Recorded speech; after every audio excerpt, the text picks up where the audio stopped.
Я, Соколов Анатолий Дмитриевич, являюсь автором книги «По следам государя-ямщиков», а также часовни в каменном исполнении, тоже в деревне Иланки.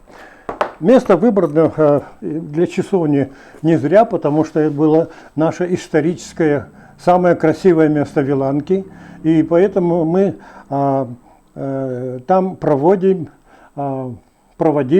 ежегодно свои культурные мероприятия. Это День Иланки и День ямщика, выездной праздник с Якутска нашей общественной организации «Потомки государя-ямщиков». В этой книге, конечно, очень много рассказано. Книга справочного характера, очень много интересных о такой трудной жизни ямщиков.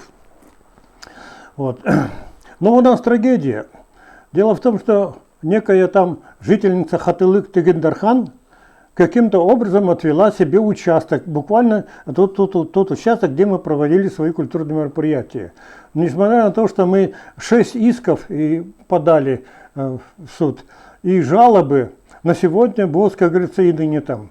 Поэтому мы сегодня уже 7-й раз иск подаем в Хангаласский районный суд, и поэтому просим и надеемся на положительное решение суда.